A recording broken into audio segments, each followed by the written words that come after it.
জুবিন দাৰ যি সময়ত ডেথ হৈছিলে, যি সময়ত তেখেত ঢুকাইছিল, মোৰ এতিয়াও মনত আছে হিমন্ত বিশ্ব শৰ্মা তেখেতৰ শেষকৃত্যৰ অন্তিম মুহূৰ্তলৈকে তেখেত আছিল। তেখেতে আমাক দাবী জনাইছিল যে জুবিনক যেতিয়ালৈকে তেখেত জাষ্টিছ নিদিয়ে তেখেতে তেতিয়ালৈকে শান্তি নাপায়, তেতিয়ালৈকে তেখেতে মানে ধৰি লওক মানে নিজৰ অন্তৰ আত্মাতে শান্তি নাপায়। কিন্তু আজি তেখেতে চাওক মিটিং কৰি আছে, শিৱসাগৰলৈ যায়, ডিব্ৰুগড়লৈ যায়, মৰাণলৈ যায়, তেখেতে বিনিময়ৰ নামত বিনিময় দি আছে ছাত্ৰ ছাত্ৰীসকলক বা মহিলাসকল তেখেতে পইচা দি আছে। তাৰ মাজত তেখেতে এবাৰ জুবিনৰ কথা কৈছেনে? তাৰমানে তেখেতে আমাৰ গৌৰৱৰ কথা কওঁ, মই অসমৰ অকল চৰকাৰী পক্ষৰ কথা নাই কোৱা, বিৰোধী পক্ষৰ কথা কৈছো। দুটা পক্ষই যদি আজি জুবিনৰ কথা লাগিলেহেঁতেন, জুবিন গাৰ্গৰ হকে যদি মাতিলেহেঁতেন, জুবিন গাৰ্গৰ জাষ্টিছৰ কাৰণে যদি তেখেতে লাগিলেহেঁতেন, আজি হয়তো জুবিন গাৰ্গৰ সেই ডেথ কেছটো আমি হয়তো এটা অন্তিম স্থান পালোহেঁতেন, যে এটা কনক্লুজিভ ষ্টেটমেণ্ট পালোহেঁতেন যে সেইটো এটা মাৰ্ডাৰ হয় নে নহয়। আমাৰ অসমৰ ছাত্ৰ ছাত্ৰীসকলৰ কাৰণে, আমাৰ সকলোৰে কাৰণে জুবিন গাৰ্গ আমাৰ কাৰণে অকল ছিংগাৰ নাছিলে, আমাৰ প্ৰাণ আছিল। তেখেতৰ গানৰ সময়তে আমি নিজৰ সৰু কাল আমি মানে পাৰ কৰি আহিছো। সেই গানসমূহৰ লগত আমাৰ প্ৰতিটো মুহূৰ্তৰ লগত আমাৰ কানেকশ্যন আছে, সেই কানেকশ্যন আমি হেৰুৱাই পাইছো। আৰু যেতিয়ালৈকে তেখেত জাষ্টিছ নাপায়, সেই সৰু কালৰ কানেকশ্যনটোৱে হওক, সেই সৰু কালৰ স্মৃতিবোৰে হওক, তেতিয়ালৈকে আমাৰ মনে শান্তি নাপায়। আৰু দ্বিতীয়তে মই এটা কথা কনক্লুজিং ষ্টেটমেণ্ট যিহেতু এটা ক'ব বিচাৰিম, যদি আজি অসমৰ চৰকাৰে হওক বা বিৰোধী চৰকাৰে হওক, কাইলৈ পৰহিলৈ যোন চৰকাৰ নাহক কিয়, যি চৰকাৰ নাহক কিয়, তেওঁলোকে যদি এখন অসম গঢ়িব বিচাৰিছে, যিখন অসমৰ লগত আমি যুৱ প্ৰজন্ম সুখী হয়, এনেকুৱা এখন অসম যিখন জুবিন গাৰ্গে বিচাৰিছিল, এনেকুৱা এখন অসম যে সকলো মানুহ সুখী, ফূৰ্তি ফাৰ্তা কৰি আছে, সকলোৱে পঢ়িব জানে, শিকিব জানে, স্বাস্থ্য ভাল, অসমৰ অসমৰ আমাৰ জনসাধাৰণ মানুহৰ কাৰণে মাত মাতি আহিছে, অকল ৰিচ ক্লাছৰ কাৰণে নহয়, আমাৰ দুখীয়া অঞ্চলৰ কাৰণে, মধ্যবিত্ত মানুহৰ কাৰণে মাত মাতি আহিছে। বা এবাৰ এটা কোট আছে, the rich men run the law and the rich men grinds the law and that law grinds the পুৱাৰ। সেই কথাটো জুবিন গাৰ্গে আমাক কৈ থৈ গৈছিল। হয়, মই সেইখন এটা কথা ক'ব বিচাৰিম যে জুবিন গাৰ্গৰ যি অসমৰ দৃষ্টি আছিল, যি অসমৰ সপোন আছিল, সেইখন অসমক বাস্তৱত পৰিণত কৰিব হ'লে চৰকাৰে কাম কৰিব লাগিব, সেইখন চৰকাৰে অসমক বদলাব পাৰিব। আমাৰ অন্তিমটো প্ৰশ্ন, আমি গোটেইখিনি আপুনিও শুনিলে, সকলোৱে যিখিনি কথা ক'লে ইতিমধ্যে আপুনি শুনিলে, কিন্তু কথাটো এইখিনিতে আহিছে যে বিশেষকৈ নিৰ্বাচন আহিলে আমি বিভিন্ন কথা পাতোঁ।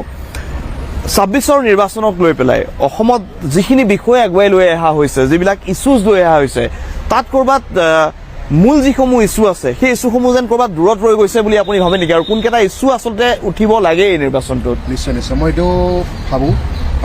আমাৰ এতিয়া অসমত এনেকুৱা হৈছে কি ফ্ৰী বায়েছ, মানে আমি ফ্ৰী বস্তু দিম, আমি ভোটখিনি পাম, সেইটো হ'ব নালাগে। আমাৰ মানুহখিনি জাগিব সময় হৈছে। আমাৰ মানুহখিনি বুৰ্বক নহয়। আমি যাতে এইটোত এনেকুৱা ভাবিব নালাগে আমি ফ্ৰী বস্তু দিলে আমি ভোট দিম। হয়, হিতাধিকাৰীৰ যিটো ৰাজনীতি, একজেক্টলি। কাৰণ এতিয়া আমাৰ ডেইলিত আমি আগৰ চৰকাৰৰ দেখিছোঁ, আগতে এনেকুৱা হৈছিল মই এইটো বস্তু ফ্ৰী দিম, ফ্ৰী ইলেক্ট্ৰিচিটি, ফ্ৰী বাছ, তো মানুহবিলাকে সেনেকৈ ভোট দিছিল। তো সিহঁতে দেখিলে কি হ'ল লাষ্টত। তো সেইকাৰণে অসমতো যাতে এনেকুৱা হ'ব নালাগে, যাতে কি আমি ফ্ৰী বস্তুত আমি বিকি যাওঁ, সেইটো হ'ব নালাগে। আৰু এতিয়া প্ৰেজেণ্ট যোনজন গভৰ্ণমেণ্ট আছে, ডক্টৰ হিমন্ত বিশ্ব ডাঙৰীয়াৰ গভৰ্ণমেণ্টে, তেওঁলোকে ডেফিনেটলি বহুত ভাল কাম কৰিছে, উন্নয়নৰ বহুত স্কিমছ আনিছে, তাৰ লগতে মানুহখিনিও বেনিফিট হৈছে। কিন্তু কুৱেশ্যনটো এইটো হয় কি বেনিফিট ঠিক আছে, এটা চামৰ মানুহে হৈছে, গোটেইখিনিকতো ইকুৱেলি ইনক্লুড কৰা হোৱা নাই ন ছাৰ। তাৰ বিষয়ে মই এইটো প্ৰশ্ন সুধিব বিচাৰোঁ যে আমাৰ উন্নয়ন বা ডেভেলপমেণ্ট যোনটো হিতাধিকাৰী ৰাজনীতি আপুনি কৈছে, বা এতিয়া যোনটো মিয়া পলিটিক্স হৈ আছে, তাৰ সলনি যদি আমি এইটো শিক্ষা কেন্দ্ৰিক বা উন্নয়ন কেন্দ্ৰিক যদি ৰাজনীতি এটা কৰিব পাৰোঁ, সেইটো বেছি ভাল নহ'ব জানো? আৰু তাৰ লগতে মই ভাবোঁ যে অসমখন এনেকুৱা এখন বৈচিত্ৰ্যময় ৰাজ্য হয়, গোটেই দেশৰ পৰা বা বিদেশৰ পৰা মানুহ আহে অসমৰ এই বৈচিত্ৰ্যময় পৰিৱেশটো এনজয় কৰিবৰ কাৰণে। তাতেই যদি আমি এতিয়া মিয়া পলিটিক্স বা বেলেগ ধৰণৰ কিবা কৰি থাকোঁ বা ফ্ৰী বি স্কিম আনি থাকোঁ ইমান, তেতিয়াহ'লে আই ডোণ্ট বিলিভ এইটো লং টাৰ্ম ছাষ্টেইনেবল প্লেন হয়। তাৰ সলনি মই ভাবোঁ যে ইনক্লুচিভ ডেভেলপমেণ্ট কৰিব লাগে, বা ধৰি লওক ছাষ্টেইনেবিলিটিৰ ওপৰত বেছি ফ'কাছ কৰিব লাগে। কাৰণ এতিয়া আমি দেখিছোঁ যে আমাৰ কেপিটেলত গুৱাহাটীতে ইমান বেছিকৈ ফ্লাইঅভাৰ বনাই আছে, কিন্তু flyover is a very short term thing কিন্তু ফ্লাড কণ্ট্ৰল মেনেজমেণ্ট আমাৰ একো নাই, প্ৰত্যেক বছৰে গোটেই ৰাস্তা উঠাই লৈ যায়। তো এটা লং টাৰ্ম ডেভেলপমেণ্টৰ প্লেনিং কৰিব লাগে, যিহেতু উই হেভ যে কৈ আছে মিয়া পলিটিক্স, এইটো একচুৱেলি আমি সেইটো টাৰ্মত দিব নোৱাৰোঁ। কাৰণ ইভেন চবেই জানে মিয়া কাক কয় আমাৰ অসমত, কাৰণ যোনবিলাক ইমিগ্ৰেণ্টছ হয়, so' we are basically aiming to the immigrants, not the Muslim এছএমিছ মুছলিম পিপল। চ' বেচিকলি সেয়াই আমাৰ যোনটো পলিটিক্স, আমি মিয়া পলিটিক্স কৈ আছোঁ, সেইটো I don't think it's the right term. আমি ইমিগ্ৰেণ্টছ গুচাই আছোঁ। এণ্ড ডেভেলপমেণ্টৰ কথা ক'ব গ'লে ডেভেলপমেণ্ট হৈ আছে, কাৰণ মই যেতিয়া সৰু আছিলোঁ তেতিয়া চাইছোঁ অসমত মানে সেয়া বাহিৰৰ পৰা ইমান অসমত সেয়া প্ৰায়ৰিটি নাছিলে। চ' এতিয়া মই ৰিচেণ্টলি দিল্লীও গৈছিলোঁ, তাতে মই কেবত গৈ আছিলোঁ, কেব ড্ৰাইভাৰজনে কৈছে আপ কাহা সে हो মই কৈছোঁ আছাম, তেতিয়া কৈছে হিমন্ত বিশ্ব শৰ্মা। মানে আগতে এনেকুৱা নাছিলে। চ' ইণ্ডিয়া মেপত আছাম বুলি নহয় নৰ্থ ইষ্টখন এটা পিন পইণ্ট কৰি দিছে। চ' ডেভেলপমেণ্ট সেইটো হিচাপে আমি চাব গ'লে হৈ আছে। চিন্স আগতেও মানুহে বিচাৰিছিল যে নৰ্থ ইষ্টটো মেপখনত ভালকৈ আমাক মানে ডিছক্ৰিমিনেট নকৰক। এতিয়া চবেই গম পায় নৰ্থ ইষ্ট আগতে বাৰম্বাৰ এটা কথাই কৈ থকা হয় যে মাহিয়াৰ দৃষ্টিৰে চাই, এতিয়া কিন্তু সেইটো নাইকিয়া হৈছে। নাইকিয়া হৈ গৈছে। চ' সেইটোৱে। আৰু ডেভেলপমেণ্ট ক'ব গ'লে ডেভেলপমেণ্ট হৈ আছে, but it's for the people who are able, মানে বেটাৰ, তাহাঁতৰ লাইফটো বেটাৰ হয়। So' like bridges, flyovers, roads এইবিলাক কোনে ইউজ কৰে? যাৰ গাড়ী আছে, বাইক আছে। বাট ফৰ দ্য লোৱাৰ পিপল, মানে লোৱাৰ ক্লাছ ক'ব BPL পিপল, সেইটো ডেভেলপমেণ্ট স্কিম ইমান ভালকৈ গভৰ্ণমেণ্টে ইমপ্লিমেণ্ট কৰিব পৰা নাই। চ' সেইটোৱে। নিবনুৱা সমস্যা ৰোধ কৰা, মূল্য বৃদ্ধি ৰোধ কৰা, এই সমস্যাবিলাক কিন্তু আজিলৈকে সমাধান হোৱা নাই, বৰঞ্চ দিনক দিনে বাঢ়ি গৈ আছে। কি ক'বা? হয়, সেইটো আমি দেখিছোঁ বহুত বাঢ়ি গৈ আছে। আৰু মই ক'ব বিচাৰিম যে বহুতখিনি এনেকুৱা স্কিমছ আহিছে যোনখিনি এতিয়া আমি ৰিচেণ্টলি যেতিয়া গাঁৱত গৈছিলোঁ, গাঁৱৰ মানুহখিনিয়ে কৈছে যে সেই স্কিমটো আমি সেই কথাটো জানো যে সেইটো আছে। আৰু আমাৰ ওচৰতো সেই যেনেকৈ আয়ুষ্মান কাৰ্ডৰ কথাটো মই ক'ব বিচাৰোঁ, সিহঁতৰ ওচৰত আছে সেইখন, কিন্তু সেইখন একো কাম নাই। মানে সেইখন গ'লে কয় নাই এইখন ইউজত নহ'ব, বা এইখন কিবা হেৰি হৈ আছে, কিবা প্ৰব্লেম আছে ইয়াত, তেনেকুৱা কৈ আছে। আৰু মই এটা প্ৰজেক্টৰ ওপৰত কাম কৰি আছিলোঁ, wish was PHC, primary health centre. And তাত গৈ পেলাই মই মানুহখিনিৰ পৰা সুধিছোঁ, সিহঁতি ফাৰ্ষ্ট অফ অল সিহঁতি ক'বলৈ ভয় কৰে, মানে আমি ক'ৰবাত ডাটাখিনি দি দিম নেকি গভৰ্ণমেণ্টক, কিবা নেকি। আমি কৈছোঁ নহয়, আমি যে সেইটো বস্তু এটা ছাৰ্ভে ল'ব বিচাৰোঁ। আঁচনি কাট খাব বুলিও ভয় কৰে। আঁচনি কাট খাবলৈও ভয় কৰে। আৰু মই এটা কথাও গম পালোঁ, সিহঁতি আচলতে গাঁৱৰ মানুহখিনি সিহঁতি গম নাপায় সিহঁতি কাক ভোট দি আছে। সিহঁতি খালি সেই আঁচনিখিনি ভোট দি আছে। সিহঁতি নাজানে, সিহঁতক যদি সুধিব যাওঁ প্ৰায়খিনি মানুহ সিহঁতি নাজানে সিহঁতৰ একজেক্ট লিডাৰটো কোন, কিন্তু সিহঁতি সেই আঁচনিখিনি পাব বুলিয়েই সিহঁতি ভোটটো দি আছে মানে। চ' সেই এৱাৰনেছটো নাই মানুহৰ মাজত। আৰু লগতে সেই মই যে ক'লোঁ মই PHC ওপৰত কাম কৰিছিলোঁ, মই সিহঁতক সুধিছোঁ তাত মানে ডক্টৰ 2টা বজাৰ পিছত নাথাকে দিনৰ। ৰাতি কাৰোবাৰ কিবা হ'লে সিহঁতি মানে চিটিলৈ আহিব লাগে, 1 ঘণ্টা 2 ঘণ্টা ট্ৰেভেল কৰি আহিব লাগে। ইমাৰ্জেঞ্চি এম্বুলেঞ্চ নাই। PHCত এখন এম্বুলেঞ্চ থাকিবই লাগে, যোনটো নাই। এখন বোলে বেয়া হৈ আছে, বহুত দিনৰ পৰা কাম অহা নাই। চ' সেইবোৰ কথা শুনিলে অলপ বেয়া লাগে। আৰু এই ফ্লাডৰ কথাটো আপুনি জানে, গুৱাহাটীত ডাইৰেক্ট আমি মানে মনচুন বুলি ক'লে আমাৰ ভয়ে লাগে, স্পেচিয়েলি আমাৰ USTMৰ ল'ৰা ছোৱালীখিনিৰ মানে আমাৰ ভয়ে লাগে যে এতিয়া দেখোন আমাৰ দিগদাৰ হৈ যাব। এইটোৱে ক'ম যে অসম আন্দোলন যিহৰ ভিত্তিত আমি অসম আন্দোলন কৰিছিল, 855 জন শ্বহীদ হ'ল। আৰু প্ৰত্যেকটা ইলেকশ্যনত আমি এই বস্তুটো দেখা পাওঁ, প্ৰত্যেকটা নিৰ্বাচন যেতিয়া আহে যে আমি 6 নং দফা, অসম চুক্তিৰ 6 নং দফা ৰূপান্তৰিত কৰিব লাগে, বা 6 জনগোষ্ঠী জনজাতিকৰণ। তো প্ৰত্যেকখন চৰকাৰেতো দেখা যায়, এইটো কোনোবাই ভাল পাওক বা বেয়া পাওক, যে মানে যেতিয়াই নিৰ্বাচন আহে তেতিয়াইতো আমি যিটো নিৰ্বাচনী টোপ বুলি কওঁ, সেই নিৰ্বাচনী টোপটোত দি পেলাই মানুহক আউল লগোৱা দেখা যায়। তো অসমৰ ঋণৰ বজাৰ কথাই হওক, বা আপুনি 6 নং দফাৰ কথাই হওক, বা 6 জনগোষ্ঠী জনজাতিকৰণ, যিবিলাক মূল বিষয়, সেইবিলাক ক'ৰবাত নহয় ক'ৰবাত মানুহে আঁতৰাই পেলাই, বা ৰাজনীতিবিদবিলাকে নিজৰ ভোট বেংকৰ পলিটিক্সটো কৰাৰ ক্ষেত্ৰত। কাৰণ আমি চাওক, অসমে আপুনি ধাৰৰ বজাই কওক, মানে যিটো অনুপ্ৰৱেশকাৰীৰ যিটো উৎপাত, সেইটোতো 71 চনৰ পৰা চলি আহি আছে। তো প্ৰত্যেকখন চৰকাৰ আহে যে প্ৰত্যেকখনে কয় যে এইবাৰ আপোনালোকে আমাক ভোট দিয়ক, আমাক ভোট দিয়াৰ পিছত আমি অনুপ্ৰৱেশকাৰী নাইকিয়া কৰি দিম। তো এইবিলাক আচলতে ৰাজনৈতিক টপ যেনে লাগে। আৰু যেতিয়া নিৰ্বাচন আহে তেতিয়া এইবিলাক কথা তেওঁলোকে ফুচকাবাজটো বেছিকৈ চলায়, কিন্তু যেতিয়া নিৰ্বাচনী বৈতৰণি তেওঁলোকৰ পাৰ হয়, তেতিয়া তেওঁলোকে মানুহক সেই ললিপপ বুলি যিটোক আমি কওঁ, যে নিৰ্বাচনী ললিপপটো দি তেওঁলোকে মানুহক পাহৰি যায়। আৰু মই যদি নলবাৰী সমষ্টিৰ কথা কওঁ, যে নলবাৰী সমষ্টিত আমাৰ খুব বেয়া লাগে যে নলবাৰী সমষ্টি যিসকলে জানে সেইটো খুব ভালকৈ গম পাব যে কংগ্ৰেছৰ যেতিয়া ভৰপক সময় আছিল, তেতিয়াও নলবাৰী বিধানসভা সমষ্টিটো এনেকুৱা যে অলকাই দেছা শৰ্মাক AGPৰ পৰা দুবাৰ কয়, সেই কংগ্ৰেছৰ যিটো আমি পিক টাইম বুলি কওঁ, যিটো পলিটিকেল পিক টাইম, সেই পলিটিকেল পিক টাইমৰ সময়তো নলবাৰীত অলকা দেছাই শৰ্মাক AGPৰ পৰা উঠাইছিল। কিন্তু বৰ্তমান নলবাৰীত হওক বা নামনি অসমত বা উজনিতে হওক, অগপৰ যিটো ৰাজনৈতিক স্থিতি, সেইটোও কিন্তু মই ভাবোঁ যথেষ্ট দুৰ্ভাগ্যজনক। আঞ্চলিক ৰাজনৈতিক দলসমূহ আমি যদি চাওঁ, আমি সামগ্ৰিকভাৱে আঞ্চলিক ৰাজনৈতিক দলসমূহৰ যিটো স্থিতি, সেইটোক লৈ আপোনালোকৰ প্ৰতিক্ৰিয়া কি, বা তেওঁলোকে অসমবাসীৰ প্ৰত্যাশা পূৰণ কৰিব পাৰিছেনে? মইতো অলপ আগতে এই কথাটোৱে ক'লোঁ যে অগপৰ আমাৰ দেউতাহঁতে কোৱা শুনো যে মানে সেইটো খুব দুৰ্ভাগ্যজনক যে অগপৰ কথা, মই অগপৰ দ্বাৰাই আৰম্ভ কৰিছোঁ, অগপৰ কথা আমি ৰাজনৈতিক বিজ্ঞানৰ কিতাপত নহয়, ভৱিষ্যত দিনত মোৰ শংকিত হৈ আছোঁ যে মানে ইতিহাসৰ কিতাপতে চাগে অগপৰ কথা শুনিবলৈ পাম যে অগপ বুলিও এটা দল আছিল সেনেকুৱা মানে অসম চুক্তি বা অসম আন্দোলনৰ আৰ্হিত আচুৰ পৰা গৈ নেতাসকলে যেতিয়া সেই অগপ কৰিছিল তো আমাৰ আইতাহঁতে কোৱা শুনি এতিয়া কয় যে যেতিয়া অগপৰ নেতাসকল আগতে আহে গাঁৱত আমাৰ বৰক্ষেত্ৰী হওক বা ধৰ্মপুৰত হওক তেতিয়া মানুহে পূজা কৰে তেওঁলোকক ভগৱানৰ নিচিনা পূজা কৰে যে ছাত্ৰসকল আহিছে নতুনকৈ আমি তেওঁলোকক কংগ্ৰেছৰ প্ৰশাসন গুচি পেলাই অগপ আহিছিল তেনেকুৱা আৰু বৰ্তমানো যদি মানে আৰু অন্যান্য আঞ্চলিক দলসমূহ চাওঁ যেনে BPF-ৰ কথা কওঁ BPF মই ভাবোঁ মোৰ ব্যক্তিগত মতামত এইটো যে BPF আগন্তুক দিনত 2026-ত পটেঞ্চিয়েল যিটো কিং মেকাৰ বুলি আমি টাৰ্ম পলিটিকেল থিয়ৰিত ব্যৱহাৰ কৰোঁ পটেঞ্চিয়েল কিং মেকাৰ হিচাপে তেওঁলোকে উজ্জ্বল হ'ব সক্ষম হ'ব আৰু অজাপৰ কথা যদি কওঁ যে অজাপৰ বৰ্তমান স্থিতি যথেষ্ট সংকটজনক কাৰণ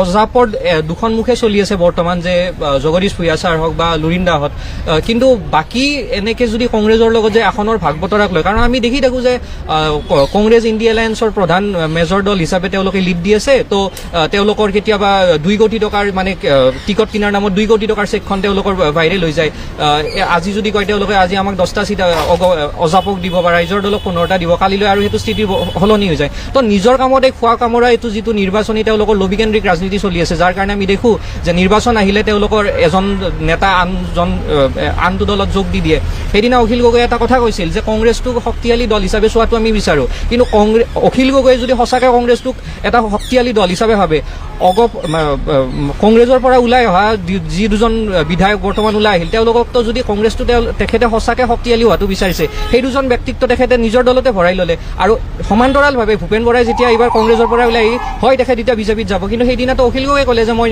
দৰ্জাত গুৰ মাৰি আহিম কিবা কৰিম মই সভাপতিৰ আসনখন এৰিম তো মই ভাবোঁ যে নিৰ্বাচন অহা সময়ত ইমান পাতল স্তৰৰ কথা নকৈ পেলাই এই যিটো আমি পানী ঘোলা কৰা বুলি কওঁ সেইটো তেখেতে নকৰিলেও চলে তেনেকৈ অসমৰ উন্নয়ন নহয় যে জুবিন গাৰ্গৰ নিচিনা এগৰাকী ব্যক্তিক আমি যদি জাষ্টিছ দিব নোৱাৰোঁ তাতকৈ দুৰ্ভাগ্যজনক কথা একো হ'ব নোৱাৰে আচলতে জুবিন দা আমাৰ যুগৰ আটাইতকৈ ডাঙৰ শিল্পী সঁচা সঁচিকৈ জুবিন দাৰ নিচিনা এগৰাকী শিল্পীক হেৰুৱাই অসমবাসী ৰাইজৰ মনত একুৰা জুই জ্বলি আছে আৰু হত্যাকাৰী ফাঁচি বিচাৰি আছিলোঁ আমি গতিকে এই তদন্তকালত আমি দেখিলোঁ মানে হত্যাকাৰীৰ ক্ষেত্ৰত তাতো ক্লাছিফিকেশ্যন মানে যিয়ে সেই যিটো আপোনাৰ য়দ পাৰ্টি আয়োজন কৰিছিলে য'ত জুবিন দাৰ হত্যা হৈছে সেই য়দ পাৰ্টিৰ 11জন মানুহে আপোনাৰ নিৰ্দোষী হৈ যায় SITৰ তদন্তত বাকী 5জনে আপোনাৰ তাত দোষী সাব্যস্ত হয় গণ্ডগোল তাতে কোৰ্টে সুধিব সেই কথা কোৰ্টে সুধিব যে সেই 11জন মানুহে যে আপোনাৰ য়দ পাৰ্টি তেওঁলোকে এৰেঞ্জ কৰিছিলে সেই মানুহবিলাকৰ নামটো আপোনালোকে অভিযুক্তৰ তালিকাত কিয় আনিব নোৱাৰিলে তেতিয়া কি উত্তৰ দিব তেওঁলোকে আৰু এটা কথা তেওঁলোকে লিখিছে আপোনাৰ চাৰ্জশ্বিটখনত আচৰিত লাগে মই পঢ়িছোঁ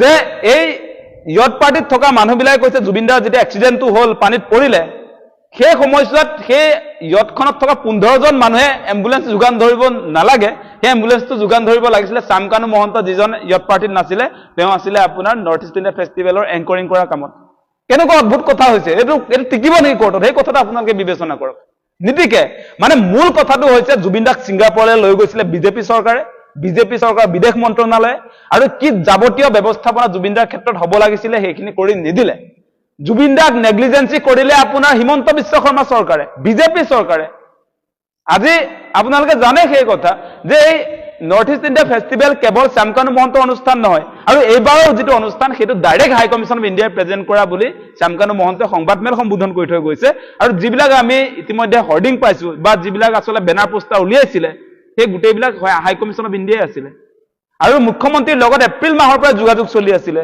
আৰু গোটেই টকা পইচা চৰকাৰৰ গতিকে আপোনাৰ এই তদন্ত প্ৰক্ৰিয়াটোত চৰকাৰ কেতিয়াবা আহিলেনে সেই কথাটো আমাক লাগিব নহয় নে চৰকাৰক আইনে ঢুকি নাপায় সেই প্ৰশ্নবিলাক আছে গতিকে এইটোৰ দ্বাৰা কোনো কাৰণতে জুবিন দাক আমি ন্যায় দিব নোৱাৰোঁ মূল কথাটো সেইটোৱে যে জুবিন দাক ন্যায় দিয়াৰ পক্ষত মুখ্যমন্ত্ৰী হিমন্ত বিশ্ব শৰ্মা নাই আমি যিবিলাক কথা কৈছোঁ তাৰ ৰিজাল্টটো অতি শীঘ্ৰে অসমবাসী ৰাইজে পাব গতিকে আমি এটা কথাই অসমবাসী ৰাইজক আহ্বান জনাম যে আমাৰ #জাষ্টিছ4জুবিন গাৰ্গ সেইটো আচলতে আমি ধৰি ৰখা প্ৰয়োজন আছিলে আমি জুবিন দাক এনেকৈ পাহৰি যোৱাটো উচিত হোৱা নাই জুবিন দা আমাৰ সমন্বয়ৰ প্ৰতীক আছিলে আমাৰ আচলতে মূল কথাবিলাক কোৱা মানুহ জুবিন দা আছিলে গতিকে জুবিন দাৰ নিচিনা এগৰাকী শিল্পীৰ ক্ষেত্ৰত আমাৰ যি জাতীয় দায়িত্ব হ'ব লাগে অসমবাসী ৰাইজৰ সেই দায়িত্ব পালন কৰাত আমি ব্যৰ্থ হৈছোঁ গতিকে এই ক্ষেত্ৰত আমি অসমবাসী ৰাইজক আহ্বান জনাম যাতে জুবিন দাৰ ক্ষেত্ৰত কোনেও কম্প্ৰমাইজ নকৰে এগৰাকী অধিবক্তাই কৈছে এয়া ৰাজনৈতিক হত্যাকাণ্ড শিক্ষক মুক্তি সংগ্ৰাম সমিতি কি মানে ৰাজনৈতিক হত্যাকাণ্ড কথাটো এনেই অহা নাই জুবিন দাৰ শেহতীয়া যিবিলাক বক্তব্য সেই কথা বতৰাবিলাক যদি চাই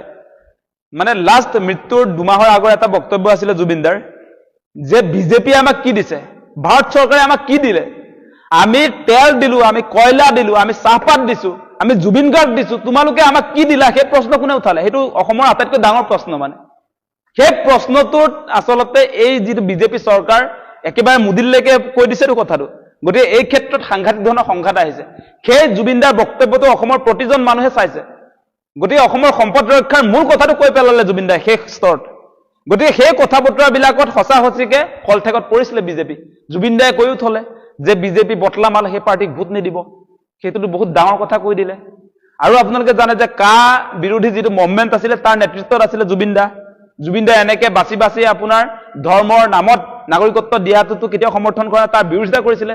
আৰু আজিৰ দিনটোত মুখ্যমন্ত্ৰীয়ে যিবিলাক এই যে আজি আজান ফকীৰ নাছিলে, আজি আপোনাৰ বাঘ হাজৰিকা নাছিলে, ইয়াৰ উত্তৰটোতো আজিৰ দিনটোত জুবিনদাই দিলেহেঁতেন।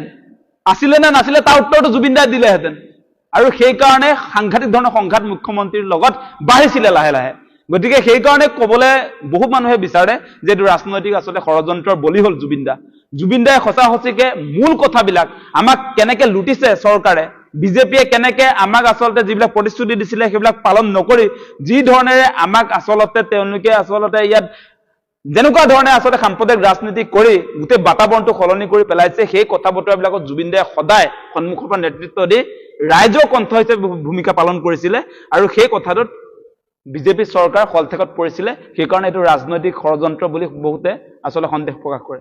ফাষ্ট ট্ৰেক বুলি ক'লে আমি সাধাৰণ মানুহ হিচাপে যদি ভাবো, আমাৰ মনত এনেকুৱা এটা ভাৱ হয় যে ফাষ্ট ট্ৰেক মানে খুব ফাষ্ট, আপোনাৰ একেবাৰে মানে বুলেট ট্ৰেইন আৰু যিটো নৰ্মেল ট্ৰেইন, তেনেকুৱা এটা ধাৰণা আমাৰ হয়। একচুৱেলি তেনেকুৱাও নহয়। ফাষ্ট ট্ৰেক হলেও আপুনি চাওক সেইটো আইনৰ প্ৰক্ৰিয়াৰ মাজেদিয়ে যাব লাগিব। জুবিন গাৰ্গৰ যিটো গোচৰৰ কথাটো আমি কৈ আছো, গতিকে ইয়াতে 394 জন সাক্ষী আছে। এই সাক্ষীৰ ডিটেইল সাক্ষ্য ল'ব লাগিব। কিন্তু ইয়াতে এটা কথা আছে, আপোনাৰ যে 394 জন সাক্ষীৰেই যে সাক্ষ্য ল'ব লাগিব তেনেকুৱা নহয়। ইয়াতে যিটো পাব্লিক প্ৰচিকিউটৰ হিচাপে যিটো স্পেচিয়েল টিম ৰাজ্য চৰকাৰে বনাই দিছে, তেওঁলোকৰ এটা পাৱাৰ আছে, এটা ডিছক্ৰিপশ্যন আছে যে তেওঁলোকে এই 394 জন সাক্ষীৰ ভিতৰত বাছি বাছি ধৰক 100 জন সাক্ষী ল'ব পাৰে বা 50 জনো ল'ব পাৰে। এইটো তেওঁলোকৰ নিজা সিদ্ধান্ত হ'ব যে কোন কেইজন সাক্ষীৰ সাক্ষ্যই এই গোচৰটো দোষী সাব্যস্ত কৰিব পাৰিব। সাক্ষী দি তেওঁলোকক সাক্ষী হিচাপে চিলেক্ট কৰি পেলাই যদি কোৰ্টত তেওঁলোকৰ জবানবন্দীসমূহ লয় বা সাক্ষী লয়, তেতিয়াহ'লে গোচৰটো খুব দীঘলীয়া নহ'ব, কম সময়ৰ ভিতৰতে সম্পন্ন হোৱাৰ সম্ভাৱনা আছে। আৰু এটা কথা আছে, আপুনি চাওক, আমি চবেই জানো এই যিখন অভিযোগনামা চাৰ্জশ্বিট বুলি আমি কওঁ, এই অভিযোগনামাখন প্ৰায় 12,000 পৃষ্ঠাৰ ওপৰত আছে। ইয়াতে 2,500 পৃষ্ঠাত আপোনাৰ গোটেই মানে ডেছক্ৰিপশ্যন অফ দি অফেন্স খিনি লিখা আছে। আৰু বাকী যিখিনি পৃষ্ঠা এইখিনি ধৰক এভিডেন্স মেটেৰিয়েল কি কি কালেক্ট কৰিলে, কি কি পালে, কি কি নাপালে, গোটেই তথ্যসমূহ তাতে সংলগ্ন হৈ আছে। গতিকে এইখিনি তথ্যসমূহ কোৰ্টত তন্নকে প্ৰুভ হ'ব লাগিব যে এই চাওক, ইয়াতে যিহেতু মাৰ্ডাৰ আপোনাৰ হৈ আছে, হত্যাকাণ্ড বুলি যিহেতু গোচৰটোত চাৰ্জশ্বিট দাখিল হৈছে, কোনে কি কাৰণত কেনেকে হত্যা কৰিলে এই একিউজসকলৰ ভিতৰত, সেই গোটেইটো বিয়ণ্ড অল ৰিজনেবল ডাউট আপোনাৰ প্ৰুভ হ'ব লাগিব। যদি beyond all reasonable doubt prove নহয়, তেতিয়াহ'লে আপোনাৰ মানে একিউজসকল হাৰি যোৱাৰ সম্ভাৱনা আছে। গতিকে সেইটো কাৰণে মানে প্ৰচিকিউশ্যনে খুব নিয়াৰিকে আপোনাৰ তন্নকে আপোনাৰ এই সাক্ষীসমূহৰ সাক্ষ্য ল'ব লাগিব। আৰু ইয়াতে এনেকুৱা নহয় যে ফাষ্ট ট্ৰেক হ'ল বুলিয়ে যে 6 মাহতে আপোনাৰ গোচৰটো শেষ হৈ যাব। তেতিয়াহ'লে কি হ'ব, লেকুনা থাকি যাব। আৰু সেই লেকুনাৰ সুবিধা লৈ পেলাই আসামীসকলে উচ্চ ন্যায়ালয়ত বা উচ্চতম ন্যায়ালয়লৈও তেওঁলোকে আপিল কৰাৰ সম্ভাৱনা থাকিব। গতিকে উচ্চ ন্যায়ালয়ত আপিল কৰিলেও যাতে তেওঁলোকে কোনো সুৰুঙা ওলাব নোৱাৰে, গতিকে প্ৰচিকিউশ্যনে সেইটো মানে সন্মুখত ৰাখি পেলাই গোটেই গোচৰটো চলাই নিব লাগিব। মোৰ যিটো সীমিত জ্ঞান বা সীমিত যিটো নলেজ, তাৰ পৰা মই দেখিছো ৰঞ্জন দৈমাৰীৰ ফাষ্ট ট্ৰেক কোৰ্টটো পালো আমি। তাৰপিছত আমি এতিয়া বৰ্তমান অভিনীলৰ লগত জড়িত হৈ আছো। আৰু এতিয়া ৰিচেণ্টলি গৈ পেলাই জুবিন গাৰ্গৰ ফাষ্ট ট্ৰেক কোৰ্ট কনষ্টিটিউট কৰাৰ কথা বতৰা চলি আছে। গতিকে ৰঞ্জন দৈমাৰীৰ যিটো গোচৰ আছিলে, তাতে মই যোৱাকালি গম পালো যে 11 মাহৰ ভিতৰত গোটেই গোচৰ প্ৰক্ৰিয়াটো সম্পূৰ্ণ হৈছিলে। তাতে প্ৰায় 100ৰ ওপৰ সাক্ষী আছিলে। গতিকে তেনেকে ফাষ্ট ট্ৰেক কোৰ্টত যদি চাওক, সদিচ্ছা যদি থাকে আৰু এই গোটেই মানে দায়িত্বটো আহিব আপোনাৰ ৰাজ্য চৰকাৰৰ প্ৰচিকিউশ্যনৰ ওপৰত, তেওঁলোকে কিমান খৰতকীয়া কৰিব পাৰে। আৰু ইয়াতে আৰু এটা কথা আছে যে আমাৰ যিটো বিধি আছে, BNSS বুলি আমি যিটো কওঁ, তাতে এটা প্ৰভিজন আছে যে আপুনি ডে টু ডে হিয়াৰিঙো ল'ব পাৰে, মানে ডে টু ডে শুনানিৰো ব্যৱস্থা কৰি দিব পাৰে। তেতিয়া কি হ'ব, আপুনি চাওক, যদি আজি আপুনি দেখিছে এতিয়া 9টা 10টা ডেট পাৰ হৈ গ'ল, চাৰ্জশ্বিট 12 ডিচেম্বৰত ফাইল হৈছে, তাৰ পিছৰ পৰা আজিলৈকে ডিচেম্বৰৰ পৰা আমি মাৰ্চ মাহ আহি পালো। এই 3 মাহত প্ৰায় 9-10টা ডেট পাৰ হৈ গ'ল, কিন্তু গোচৰটো খুব এটা খৰতকীয়া হোৱা নাই, যিটো চাৰ্জ ফ্ৰেমিং ষ্টেজটোৱে এতিয়ালৈকে আহি পোৱা নাই। গতিকে এনেকে যদি চলি থাকে তেতিয়াহ'লেতো এই 10-20 বছৰ লাগি যাব। গতিকে আমাৰ এই জীৱনকালত আৰু আমি এই গোচৰৰ সমাপ্তি হোৱা যে দেখা পাম সম্ভাৱনা খুব কম।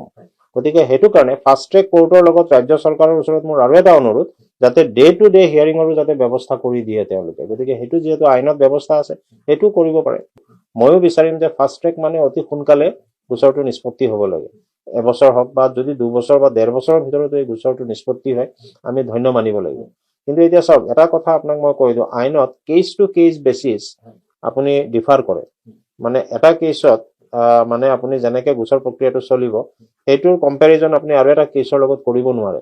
কাৰণ তাৰে সাক্ষী, তাৰে চিটুৱেশ্যন, কোনোবা এজন সাক্ষী হয়তো অসুস্থ হৈ যাব পাৰে বা আজি কিবা উকিলসকলৰো অসুবিধা আহিব পাৰে। গতিকে এই এনেকুৱা ধৰণৰ চিটুৱেশ্যনসমূহ গোচৰটো চলি থকাত যে এই কেছটোত যে নাহিব সেইটো আপুনি পূৰ্ব অনুমান আজিয়ে কৰিব নোৱাৰে। গতিকে সেইটো কাৰণে মানে অভিনূল গোচৰত 8 বছৰ লাগিছে কাৰণে জুবিন গাৰ্গ ডাঙৰীয়াৰ গোচৰতো যে 8 বছৰ লাগিব সেইটো আপুনি আজিয়ে কৈ দিব নোৱাৰে। হয়তো আমাৰ এইটো 1 বছৰ বা 1.5 বছৰতো কমপ্লিট হৈ যাব পাৰে। সেইটো ডিপেণ্ড কৰিব আপোনাৰ প্ৰচিকিউশ্যনৰ ওপৰত।